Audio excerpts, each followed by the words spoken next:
Yeah, I went and worked for the Gore campaign in 2000, and How'd that work out? But it's the same business. Fuck off. And this is Gatriarchs.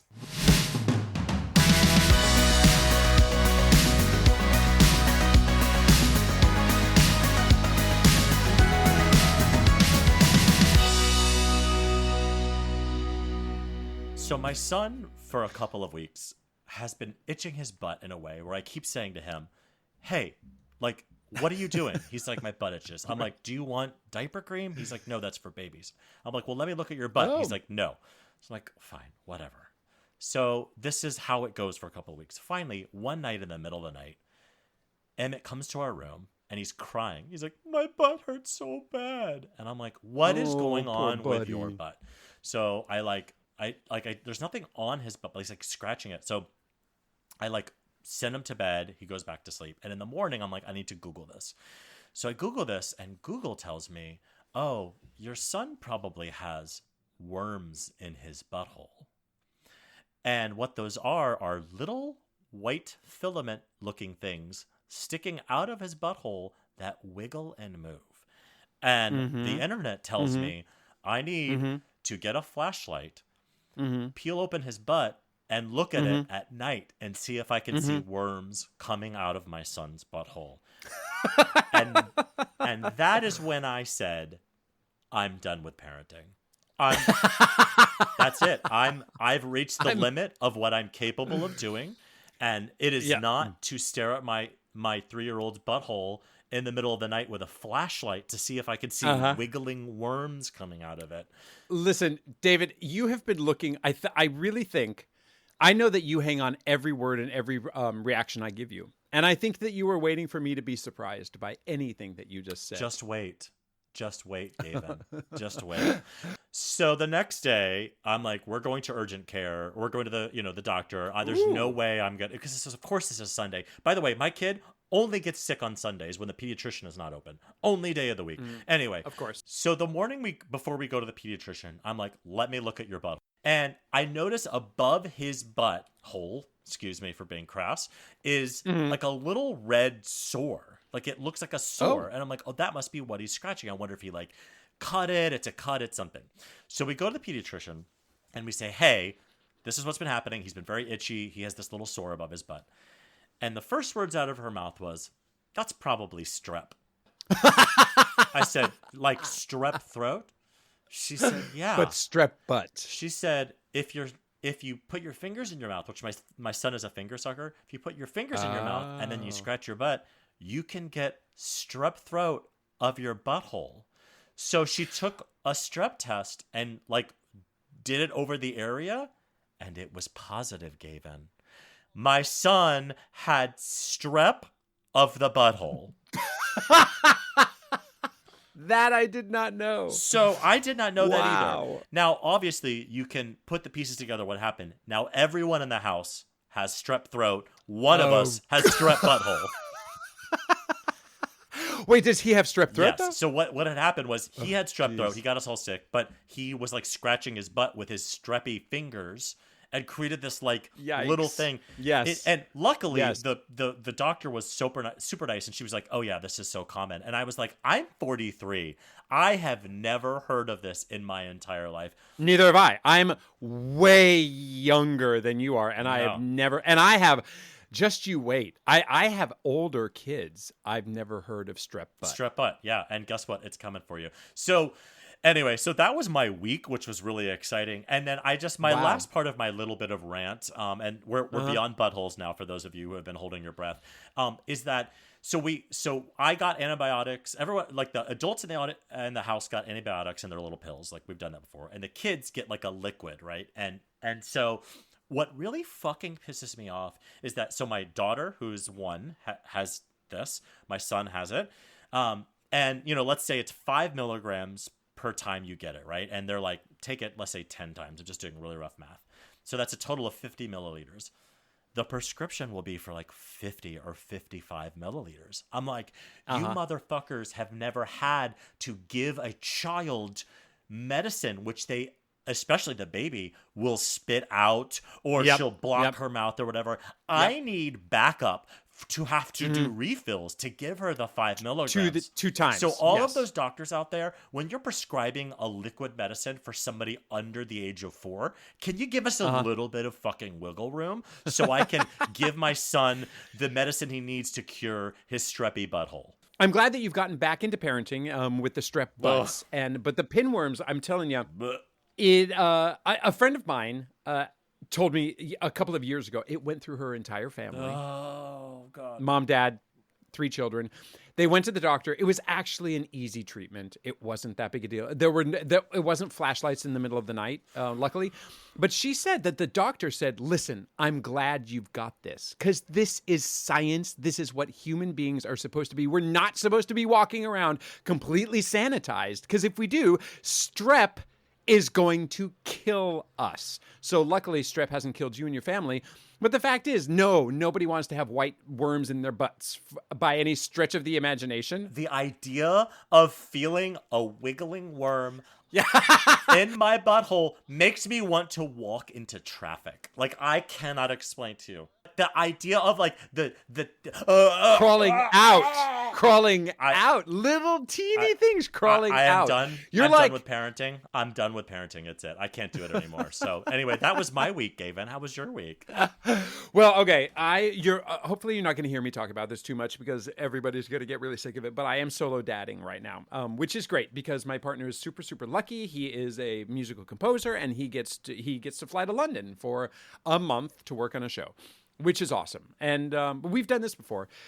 But it's a lot of work, and the last time we did it, my kids, all I had to do was basically keep them alive and fed because they were much, much, much younger. And now I have to like monitor homework, and I have to deal with social issues going on at middle school and whatnot. And it's, it is what it is. I all hats off, of course, to anybody who's doing this single-handedly because it is tough. So anyway.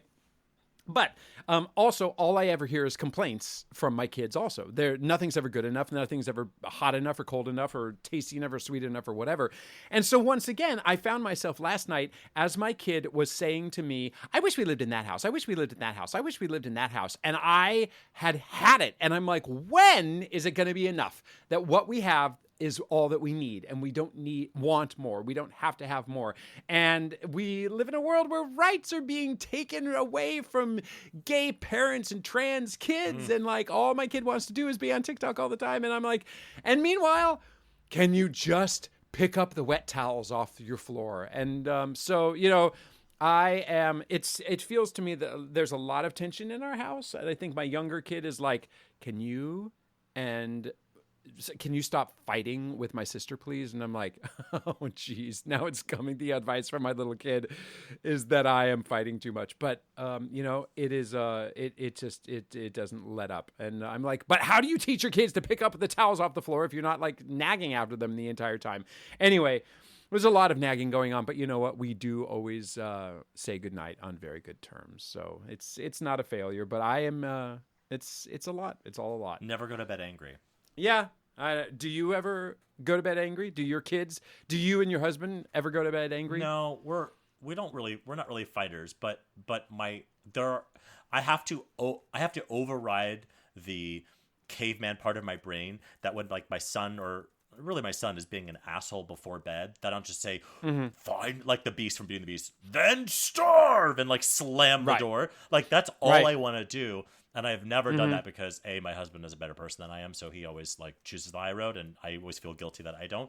But also like I have to manufacture a part of my brain that like the other day we were leaving daycare. He was being a total fucking asshole. And we were in the hallway and I felt myself going to the point of like, I'm going to pick him up, throw him in the car and let him scream the whole. I was just like so angry. And what I did was I just stopped. We were in the middle of the hallway on like where 2 stairways meet. And I said, Emmett, let's you and I reset. And he goes, what? And I said, we're going to reset. You and I, we're going to hold hands, and on 3, we're all both going to jump as high as we can in the air, and we're going to land really loud. And I don't know where this came from in my head, but I felt my brain going to a very dark place. So he goes, what? I don't understand. And I was like, let's just do it. 1, 2, 3, we're going to jump really high. And we just went 1, 2, 3. We jumped up in the air, we landed. And then he kind of laughed, and then I picked up and I like threw him really high over my head, and I grabbed him, and then he just started laughing, and then it broke this like thing. Yep. And Good for you. But that is me, Michelle. Thank you, Michelle Obama. Like taking the high road when all I wanted to do was just throw him as hard as I could into the backseat and be like, "Then starve." Yeah. No. I don't know. We both have similar spouses, because I would say that my partner very, very frequently takes the high road. But also, it isn't helpful for me to hear the advice like, well, if you would just make it lighter, or if you have to be the grown-up in the room. And I'm like, fuck you. I don't want to be the grown-up in the room. Jesus. This is why it's good that we married the people we did. Because if like two personalities like you and I got married, or they got married, can you imagine the destruction, just the collapse of the entire family union that would happen? All right, so moving on. Let's move on to this week's top 3 list, which was my list. And my really thoughtful, elegant list was, who are the top 3 hottest murderers? I'm really glad you have dumbed it down a little bit and made it, frankly, sexier. So thank you. Wow. No, it's true. It's, all right. I'm all about it. Okay. So, at number 3, my third hottest murderer is a very specific one. Christian Bale as Patrick Bateman in American Psycho. Totally. Christian Bale, listen, say what you will about him. He is so sexy in that movie. Yeah. Absolutely. Absolutely. So it's so manufactured, though. Like, he knows he's sexy, but I'll take it. He's I'll take it. All right. Number 2 for me, David Koresh from the Branch Davidian cult. He's got this like 70s long hair, skinny, like maybe barefoot playing guitar kind of vibe, which I was totally into. Like, sorry about all like the culty like death and everything, but like he is very, very sexy. Number 1, first place, I gotta give it to the hometown hero, Jeffrey Dahmer. He's blonde, he's gay, he cleans up, like he's you know, you got to give it to the hometowner. So all right, number 1, Jeffrey Dahmer. Thanks. A little high five to the gay murderers out there. What about you? I took a little less reality spin, although I would obviously Patrick Bateman is not real, but I would say at number 3 is Mark Wahlberg in the movie Fear. Oh, I haven't seen it From 1996. But you had me at Mark Wahlberg. It's him, Reese Witherspoon, and he terrorizes the entire family. And it's the dad is protecting his daughter, Reese Witherspoon, who was, young in 1996, where Mark Wahlberg very, very scarily locks her in a bathroom, lifts up his T-shirt, which of course is abs for days, and he has scratched into his skin Nicole forever. Which is fucking hysterical because he's got that Boston accent, but it's those abs and he's scratched his skin and you're like, oh, he's a hot psychopath murderer for sure. So number 3, Mark Wahlberg in the movie Fear. Number 2, Darren Criss as the murderer of Versace in that show that Ryan Murphy had, the murder of Versace or whatever. Darren Criss can be a murderer or he can be a dad or whatever. I'm here for it. And then number 1 for me, Jeremy Irons in Die Hard with a Vengeance. There is a scene in there where he is doing yoga naked. And when I saw that movie, I was like, I'm sorry, excuse me, what? And I remember the whole movie thinking like, and I was young to realize the feelings I think I was having. I mean, not that I was 6 years old or anything, but I was like, yeah, but the guy who's about to kill a bunch of people, I mean, he was kind of hot when he was doing naked yoga. So I know Jeremy Irons Die Hard with a Vengeance is my number 1 hot murderer. Nice. All right. What's next week's list going to be? Next week, let's stay with hotties and let's talk about hot professions. When you see a dude in his job and it's just automatically hot dude because it's a hot job. Tell me what your top 3 are. Okay. So our guest this week is a man I've had the pleasure of knowing since 2001. Which, honestly, if you ask me, was like 8 years ago. Yeah, 8 years ago. Right. It's both of those things. I still think like just a couple of years ago, 2007. He is a successful writer, composer, actor, artist, and now he's got something to add to the very top of his resume. He is a new dad. Daddy. Welcome to Gatriarchs, one of my favorite picketing pals, Nick Blaemire. Hi, buddy. Nick and I, we were just talking the other day. We met in 2001. Which I said jokingly, but I really mean it. When you think about 2001, doesn't it feel like, I don't know, like 8 or 9 years ago? Totally. Or still in the future, frankly? That was almost 23 years Jesus. ago. Like, do you understand how long ago that is? I do not. We could be great-grandparents if we had created a child in 2001. Also, science would have a lot to explain that Nick and I created a child at the Stick Broadway to the Theater arts. Project. Stick to the arts, buddy. You know what you said to me when we were talking on the phone? You were like, I remember you had sideburns out to your nose. It's true. Do you It's know true. what I used to have for like 10 years? I had these wild sideburns. Do you know where those sideburns came from? Footloose. Yes. Okay, so not a lot of people know this, but I was borderline obsessed with a musical Footloose when I was in high school and college. I saw it on a spring break when I was in high school. I came up to New York City. I saw Footloose. I was like, this is the epitome of cool. It was just like, it was like rocking and wild, and there was shit flying in the air, and people were on skateboards. Now I look back at it, and it looks like a really bad 90s like commercial for some. A theme park show.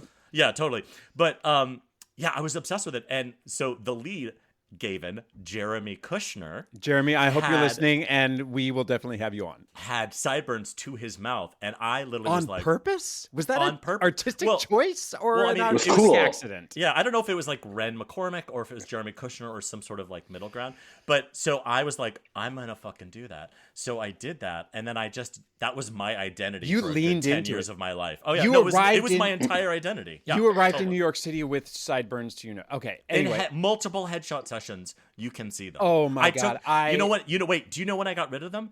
2008 or 2008 when I did Shrek, because they were like, you can't have those because we have so much like makeup and stuff like that, and that's when they went away. Anyway, Nick, thanks Yes. for wasting your time with us this morning. Yes, Honestly, it's been not a pleasure at all so far. fantastic. So Nick, I don't want to like spend too much time on your pedigree, but like you are maybe one of my most accomplished friends. When they talk about like ampersand, I think that word ampersand, people are like, oh, you're singer, dancer, actor. Nick is all of the things. I think you actually might belong to more unions than I do, which is a really hard thing to do. But Nick, you started as a writer in high school. Like you were writing, composing, you were doing music. I think we talked about you were playing guitars for girls. You played Yeah. like, you knew all the chords to like Dave Matthews Crash, and that was about it. Nice. Oh, that will definitely make you Work. successful. Successful. And then he went to Michigan. Oh, go Yeah, blue. yeah. So Yeah, direct, yeah. so direct to Broadway, right? And then you Okay, did okay. Crybaby. You were an actor in a bunch of shows. But what I think was a huge feather in your cap, which I want to talk about a little bit, is like you were in a Broadway show performing, while a Broadway show you had written was 8 blocks north opening. That's Yeah. amazing. That is. Oh, thanks. Has that ever? Has that ever been happened? done? Yeah. I don't know. I mean, it was my first time for sure.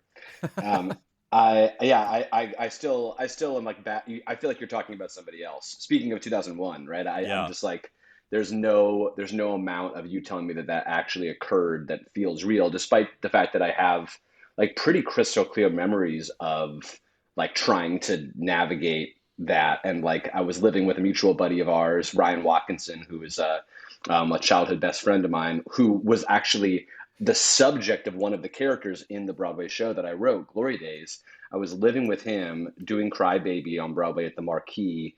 And like I would wake up in the morning, he was doing Xanadu, I think at that time.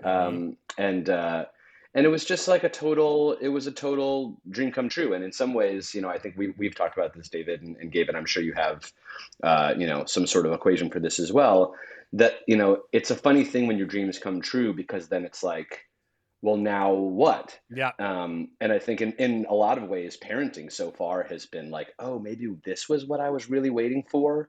Because I remember doing Crybaby and being, it was like 5 or 6 weeks of previews and just changes like crazy. And David, you were mentioning when we were chatting the other day about how you saw a night when one of the songs that Harriet Harris sang like wasn't even orchestrated, right? Mm-hmm.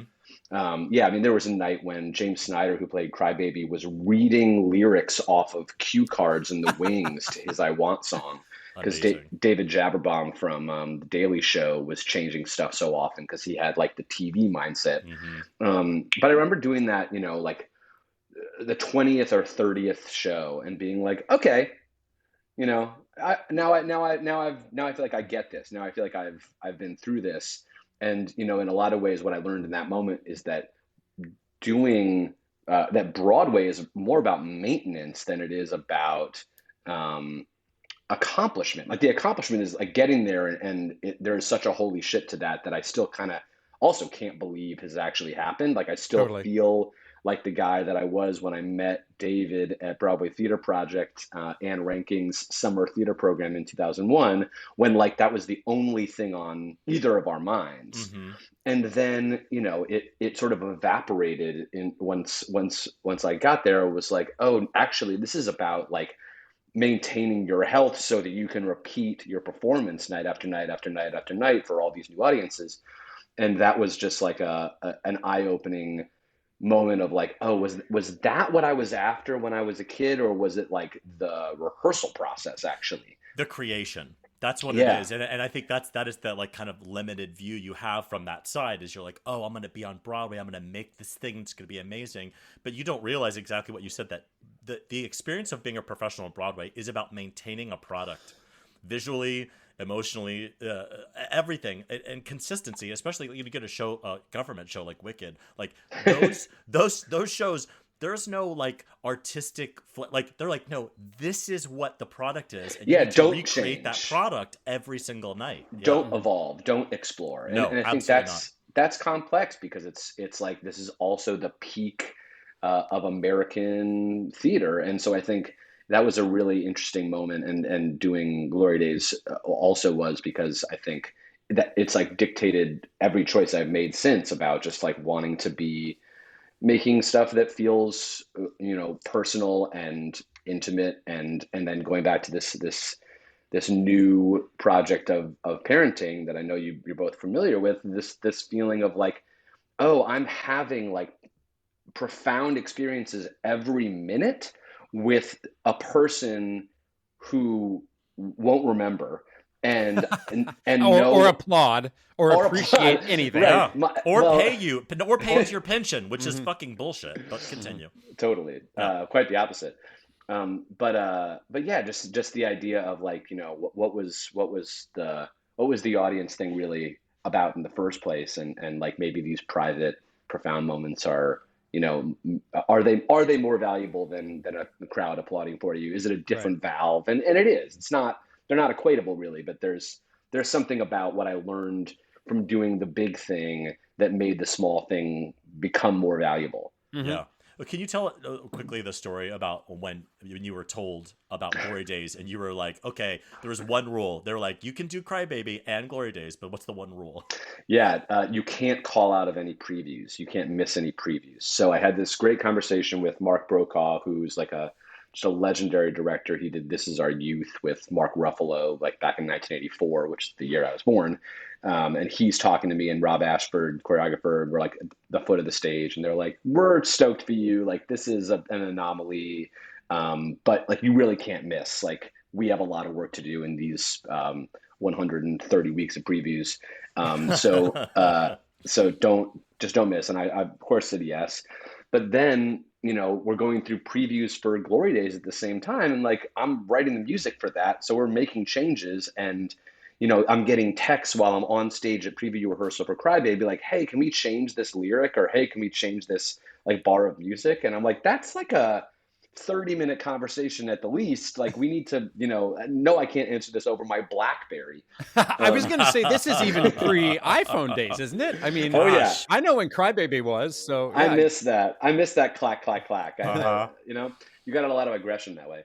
But so one night it was just like I needed to be at Glory Days to see some changes, and so I called in sick at Crybaby and like snuck across the 8 blocks, went to see Glory Days, and the producers of Crybaby were in the audience of Glory Days and saw me across the way and had that moment. I remember their faces just like, oh, hey, Nick, wow, congrats. You know, just like their face fell. And then the stage manager, you know, was just like, you're going to get fired for this. Like, this is going to ruin your career. Like, you're Satan. And to Rob Ashford's great credit, he heard the stage manager having that conversation and came over and was like, "We're going to let Nick off the hook for this one. Don't do that again." Yeah. I didn't have any time to, because Glory Days closed on opening night and Crybaby closed not far after. So even if I wanted to, I wouldn't have gotten it. Wait, that story reminds me of there's a guy named Richie who I did the national tour of Saturday Night Fever. He did the Broadway production, and he told us the story of, in Act 2 of Saturday Night Fever, there's like an opening number of Act 2, and then for a certain group of the male ensemble, they literally do nothing until bows. So they had all of this time, and Richie said, he goes, "I needed to buy a douche." So, and you know, in Saturday Night Fever, we had like the Britney Spears mics. And so he was like, "So I just walked across the street to the bodega in my costume, in my microphone, just quickly to get a douche. And I'm standing in line with a douche. And who walks into the bodega but the producers of Saturday Night Fever?" Yes. And he's like, "Hi." Yes. I mean, he is mic'd and in just disco attire holding a douche. So, yeah, you can't get away with anything in New York City. Listen, this is like, what, 11 blocks total? It's a very You'll small, run into people. Yeah, No, the it's geography is true. very small. And I love the idea that like his mic was live, so he's like, "I'd like to buy a douche," over the loudspeaker of the Broadway theater, and they're like, "Tragedy." Oh my God. So the last Broadway story, I swear to God, everyone who hates Broadway, we're going to move on to parenting in a second. But Wow. I was doing Shrek on Broadway, and there's a scene where there's puppets, and we have to be the voices of the puppets in the wings.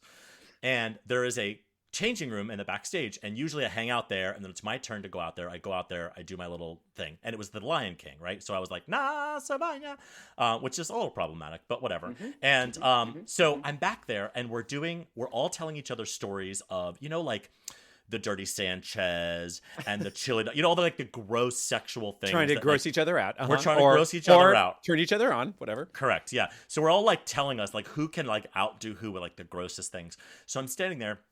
And I'm like, no, guys, I got you. So it's called the Alaskan Pipeline. And so I start talking about the Alaskan Pipeline. And as I'm talking, out of the corner of my eye, I see Eric Peterson, who is one of the other voices, standing in the wings. And all he does is he just kind of leans over into the changing room I'm in and just looks at me. He just looks at me. And in that moment, I check in and I'm listening to where I'm in the show and I go, "Oh, I'm to be singing right now." I am to be singing, and I am mid-conversation. So let me perform how this went. It went, "So it's the Alaskan Pipeline, guys. So what you do is you shit into a condom, okay? And then you freeze it, and then you use it as a and so I, like you, was like, I'm getting fired tonight. So Yes. I went upstairs, and it was just before intermission, and I was like literally packing my things. I was like, they're going to ask me to leave. I just ruined my first Broadway show. Like, I'm never going to work in this industry again. And I just waited and waited and waited. And then intermission came, and then people were getting ready for Act 2, and I just started getting ready. And then I was like, I'm just going to do Act 2. Maybe they're going to fire me after the show. After the show comes, nobody comes up to me. So I go up to the A2. I go up to one of the sound guys, and I go, "Hey, so like during the puppet show, like, did you hear me say anything weird?" He's like, "No." I was like, "Did you put my mic on like at last minute?" He goes, "Oh yeah, like the last second I throw it up." I was like, "Thank you for saving my entire career. job," because the children in the audience didn't have to hear about freezing shit and using it as a dildo. Jesus Christ. But also, have you worked since? Because I don't think. Never once. Never one time. So maybe honestly. maybe one of those children did file a complaint. Honestly, maybe one of those children. Yeah, totally. So, Nick, you are a dad. Congratulations on Yes, welcome to the congratulations back community. to both of you, Yes, and we are thank all you. dads here, and the reason I wanted to have you on, one of the many reasons, other than I love seeing your face, you're my WGA picketing pal now, is talking about an artist's career pre-children and post-children, and really what our fantasies and our kind of visions was before, and then now you're in the weeds. Now you are a working screenwriter and composer and musician who is also now a dad. And so we talked a little bit on the line when we were picketing, I don't know, what was that, Amazon or something? But like, how did you imagine your career changing when you had kids? Or did you? No, I think it's a wonderful question, and I pose it back to both of you because I feel like you've had more time to process it than I have. My daughter. How old is your little one right now? My daughter Faye is 7 months. Oh, wow. And as Nick said, I haven't worked since 2008. So you have no yeah. after. No. You only have the before to talk about. Yeah. David. Yeah, exactly. And then you just started working at Applebee's, and it's been you sing. No yeah, but judgment. you know what? I have all the flair. All Yeah, the flair. exactly. Yeah. You have the little Alaskan pipeline pin. Yeah, you made it yourself. I just cannot even believe that I was saved by a really smart soundboard operator. Thank God for those guys. God, truly. Okay, so to answer your question, I think I'm very, very much still in the thicket of understanding who I am now. And I think I had, a bunch of, as we all do, I think, hopefully have a bunch of good teachers around us in terms of people who have been through it before and artists who have been through it before. And I was talking to a director about a project like the week before my wife gave birth, and he was like, having a child is creative steroids. It's like, it's the greatest thing for your career. It was the greatest thing for my career. It was like a rocket ship. And I was like, oh, great. What a great way to think about it. I'm going to come in and I'm going to be just like awake in a new way. And I kind of was. I mean, like right away, I was really interested in like finding this balance and sticking the landing on that balance of like sleeplessness, and trying to like make space for this new human who I'm getting to know, while also keeping up the amount of workaholism that I had before Faye came along. And I am a workaholic. I definitely feel more comfortable spinning 5 or 6 creative plates at once, which I think is something that I'm reckoning with right now, partially because just that the hours are gone, and that it, whatever I thought it was going to take to raise a kid, I knew it was going to be more than I could possibly imagine, and it is more than I imagined. That is the one thing that pre-parents, non-parents, whatever you want to call them, cannot comprehend. They think they can. Is what 24 hours a day, 7 days a week means. Yep. Yeah. You're just, and it's like just an immediate, you're immediately behind. And I think that is something that my brother, who is also a parent, and I've talked a lot about, and he's in the world of like the 9 to 5, and is just like, he's like, I don't like feeling like I'm getting a break at work from my family. I want to feel like I'm at work to feed my family, and that there's this beautiful symmetry and symbiosis there. But it's tricky because I feel a little bit like when you say my name, I feel like you're talking about somebody else. Like I'm a little bit like only Faye's dad now, and happily so. And I think, right out of the gate, I really was like, I was stimulated so much by what I had seen my wife go through, and what Faye went through to come into the world, and then watching her just kind of like figure things out on a granular level, all the way up to who she is now, who is like a hilarious, very cool little person who I like really enjoy just hanging out with, much less like keeping alive. And so she was informing, every artistic choice I was making as well. But I think, the elephant in the room is that it just created such a pressure on the business side of the work, of like, I need to sell this movie, I need to sell this script, I need to get this job, in a way that I just is not positive. And I remember being in an audition at NBC during pilot season, when pilot season was a thing, with a guy who I'm going to remain nameless, but the story works out well for him. It was for, what was that show? Marvel's Agents of S.H.I.E.L.D. And we're sitting there, and I'm like a Marvel fan. I'm like, this is cool. Like, I would love to do this. And he just looks stressed. And I was like, how are you? He's like, I'm bad. And I was like, why are you bad? Like, you're a good actor. I've seen you and stuff. Like, this is the long game, right? He's like, no, I just had a child. I need this job. And I just like saw a look of desperation and sort of pain on his face about like, of course he doesn't want to put that on the work. That's not a great way to like, be open to the creative spirits. But what's weird is that he got the job. So I'm very happy for him that it worked out. but I think he still had to. It's sort of like a double accomplishment because he had to navigate that panic and still be in the moment and do something, for some executives who don't care whether you're a parent or not. So I guess the long story short is that like I'm fascinated by how it's changing me, and I'm trying to relinquish controlling the way that it's changing me.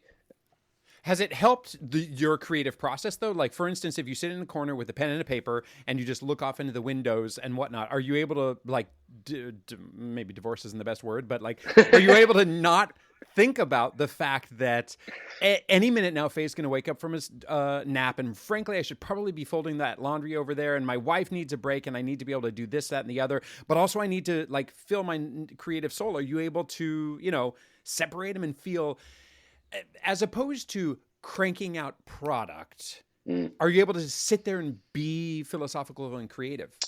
Yes, I think I'm not a great compartmentalizer in general. I sort of get overwhelmed by like the majesty of life like pretty quickly, and just like the pain of life for everybody.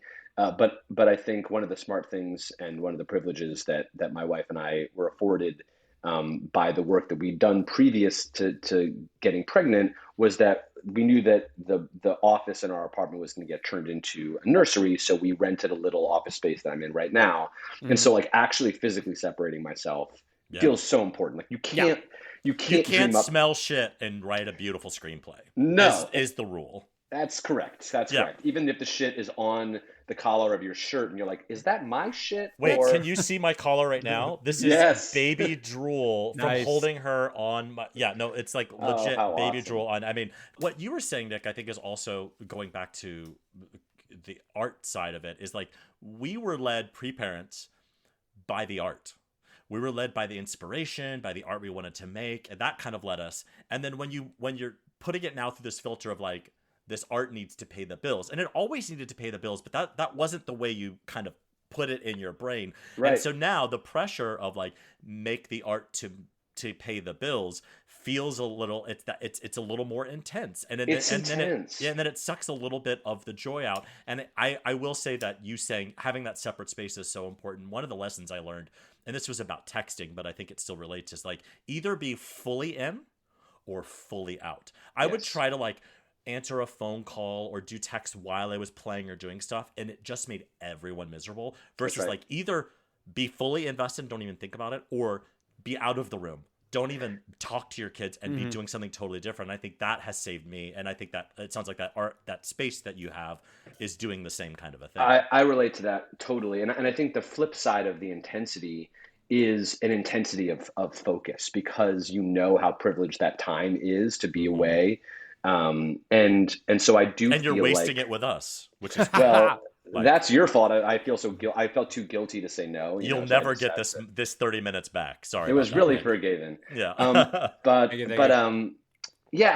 do feel like, going back to what that director said to me, I do feel, and I wonder if you guys feel this as well, that there is like, I mean, there's a mystery revealed in terms of like, oh my God, I was this little pound of skin, and now I'm full of all these thoughts, and I'm playing this video game in my mind about what the career should be, and I should eat that mushroom and it'll give me a 1-up.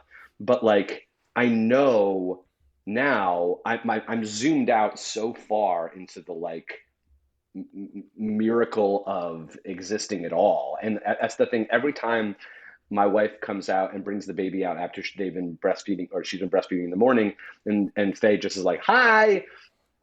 I'm like, how do you exist? Like, how is it possible that you look like a morphing of, it's sci-fi. I can tell you, like a bottle of whiskey and the Michael Bublé album. That's how you guys did it. I know it's how you did it. That's how she exists. Bublé is a huge aphrodisiac for us. Yes. But wait, I also want to get into a little bit before we go, because we're already running out of time, which is so disappointing. But you and I feel like are ampersands, where we are, our artistic identity is pretty varied. And I think a lot of people in our industry, and a very notable person that we met when we were in 2001, are looked down upon that. They're like, choose the one thing you are, because that will lead you. And I always fought against that. And I understand the differences of like, yeah, you're broadening yourself out, but you're not as easily identifiable. What I found after becoming a parent was it forced me in a good way, in a way that I liked, to strip away some of the ones I was holding on to for non-valid reasons, and to be like, no, I am a blank and a blank and not a blank, blank, blank, blank, blank, blank, blank. Because I think prior to it was like, I can do anything and I'm going to prove it to you guys. Right. And now I'm like, yeah, I don't fucking want to do that one anymore. I want to do this one. And it helped me focus. The pressure of you got to pay the fucking bills also helped me hone, I think, my artistic vision of what I wanted to be doing. And I'm curious if you felt the same way. Well, good for you. No, I don't. I mean, no, I think I hope to. And I think that more than anything, it's like you have the best excuse in the world. You know, it's just like, okay, I'm not going to do something. It's just like time is more valuable now. And so if that's the case, and Gavin, I want, like, are you a multi-hyphenate, or are you like a singular? Oh, I would. I think I'm definitely non-binary, multi-hyphenate, all the things and the gray area, I would say. But I mean, in terms of like show business, yeah, I was am a actor, singer, dancer, sure. But then also, like, now I'm a nonprofit activist and a podcaster and a fashion designer. And am I doing any of those things very successfully right now? To varying degrees. But yes, I can relate to the full distraction and ADD-ness of it. And also feeling like, even with kids, many people have said to me, how are you doing all the things you're doing with kids? And I'm going to go, well, probably not very successfuli. But it has opened up. I think parenting makes me more efficient with my time because I still want to be creative. I still frankly want to live for myself a little bit, but also I want to set a good example for my kids also, to be like, hey, just jump in and do the shit. And yeah, but you living for yourself is the good example you need to set for exactly your kids. Because my parents, God bless them, were parents. They didn't really have an identity beyond that. Yeah. And I think it was something I noted. You know, we all have those things, like we look back at our childhood, we're like, I would like to improve upon that. Yeah. Add that. Like, you know, you kind of do that. And that was what I remember thinking, even at that young age, just like, I want to make sure my kids see me living independently of them. That can inspire them, even if it's like, I play baseball, or I don't play baseball. I mean, I could do cartwheels in the outfield and pick flowers. That is about it. But like for them to be inspired, you know, I'm sure when Faye watches you play the guitar, that's going to be a fun thing for her to see and be inspired by and tell stories about. My dad used to play the guitar poorly, but he used to play the guitar and it was wonderful. I'm kidding. My Look, goodness. Jaws agape. Have you not? Goodness. Are you surprised? Right. And no, I'm not surprised by anything David says. But I do. It has been actually a really fascinating thing to echo what both of you are saying. So, you know, there's this like 5 o'clock to 6:30, you know, really tricky hour and a half of like, what do you do with your kid? Tough. And it's shocking and scary how if I bring the guitar out, she's like, wow, wow, wow. Oh my God. Oh, cool. That's awesome. And so we play and she puts her hands on and strums. And it's fascinating. And I think this is, you know, going with what you're saying about, you can't just be a parent because that's doing your child a disservice in a way, because it's sort of saying like, don't be your own person. And you know, it's not, I don't relate to the parents who sort of martyr themselves because I think there's a resentment that then comes out in the parenting. Totally. And, you know, to your point about not wanting to text while you're with your kid. Yeah, because like, your kid deserves the attention. Like, they're fascinating enough on their own. And like, that's the thing. It's like time management's gotten better. Everything's just gotten deeper. Like, my need for answers about like what's coming next are deeper, even though like that doesn't mean that the answers are going to come any sooner. But I think it's making the questions I'm asking also deeper about like, what do I really want and what am I really good at? To your point, David, about like, you know, which hyphens do I keep?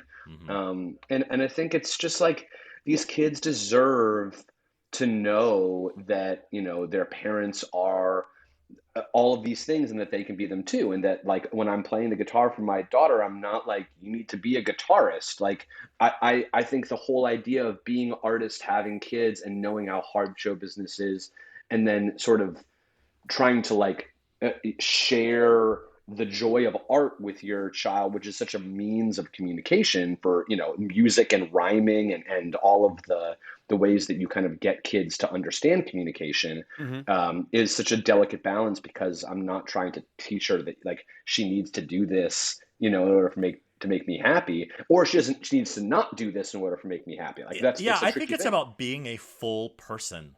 Yeah. Just period. Being a full person for yourself, for your partner, and also for your children. Yep. I think Yeah. that is kind of what we're exactly. That's what we're talking about, because that is the human experience, and this interview is way too serious. Oh my god. Also, we haven't talked about any dick jokes. Also, I mean, yeah, you did. You brought the Alaskan pipeline, you asshole. yeah, but that's not about a dick. That was about shit in a condom. Well, it's a dick shape. That's true. You're right. Yeah. You're right. Okay, so here's a gross story just to cap off our time, so we're not being too sentimental. So she's constipated right now. She's like into solids, and it's so funny. It's so fun. Her pain is funny. Like she's like in so much pain. It's pretty dark. Trying to shit out these little fucking Reese's pieces, rabbit pellets. Yes, and I open the diaper, and she's just like really like experiencing pain at that level for the first time, like kidney stone level shit. And I open the diaper, and there's like a fucking bunch of crunch. And I'm just like... just a Civil War musket shell. And I just laugh. And my wife's like, you're such a bad father. And I think maybe I am. Yeah. No, we all are. I mean, that's the full human experience. Gatriarchs. Welcome to being Gatriarch. I will say, Nick, as we let you go, thank you for joining us and demeaning yourself by being on our stupid little podcast. Thank you for letting me go. Yes, I do take inspiration. I have never said this to you, but I do find inspiration in you being a fellow ampersand and doing it exquisitely and successfully. And I am inspired from the sidelines. I would never tell this to your face. But yeah, you inspire me daily. Yeah. Right back all right. Well, I love you so much. Thank you for joining us on this stupid little podcast. I'm so happy to. Well, mainly good luck with the constipation and the musket shells and the rabbit pellets. And thank you so much, Gavin, for being the warmth in this conversation. So something great this week for me, going along with the sick vibe, is my son has like a wake up light, like where you can program it to turn on or off or whatever anytime you want. It's got sound and everything. So we basically taught him when the light turns yellow, that means you're allowed to leave your room. And for whatever reason, he fucking respects it, which blows my mind. It's a magical fairy dust that kids actually follow that, and they take it very seriously until they don't. But stop it with the just you wait. So anyway, so recently he's gotten into this thing where as soon as the clock hits 7, he stumbles into our room, but he brings his blanket and as many stuffed animals as he can carry. Nice. And there's just this Norman Rockwell vision of the clock strikes 7 and you just hear and the door swings open and there's this little boy holding this blanket covered in stuffed animals. He runs up to the bed. He throws everything on the bed. He jumps on, and it's just this like one of the few moments of just like pure beauty and like Norman Rockwell-ness. And so that's been happening a lot lately. So that is my something great. My something great is much less social and much less sweet. So I am solo dad once again for a little while because, hey, art, man, it takes your partners away an awful lot of the time. So I'm solo so I am solo, and it is fine. This is what we do, and I'm able to do it for sure. And what's been really great, this is kind of two-parter, sorry. Gary Janetti, who you definitely need to follow on Instagram for all of the snide and snarkiness of his entire life. So part of my something great is that so many of my friends here have said, let us know what you need, let us know what you need, don't be afraid to ask, we can help you, as if I'm incapable of taking care of my kids for a month alone, which is perfectly fine. People do it all the time. But so it's something great that my friends are offering help, and at the same time, I'm like, I don't want to do anything, though. I don't want to socialize. I don't want to go over to other people's houses for dinner. I just want to sit home and pour wine down my throat alone. And admittedly, it would be great if they would take my kids away from me. But I think everybody's like, oh, let's get together and socialize. And I'm like, I feel more antisocial than ever before. So my something great is Gary Janetti, who gives me so much attitude, and I feel seen by him, and also drinking alone, and my friends who are trying to make me not feel alone. And that is our show. If you have any questions, comments, suggestions, you can email us at gatriarchspodcast@gmail.com. Or you can DM us on Instagram. We are at Gatriarchs Podcast. On the internet, David is at David FM Vaughn everywhere, and Gavin is at Gavin Lodge on, I guess, everything else. Please leave us a glowing 5-star review wherever you get your podcasts. Thanks, and we'll annoy you next time on another episode of Gatriarchs.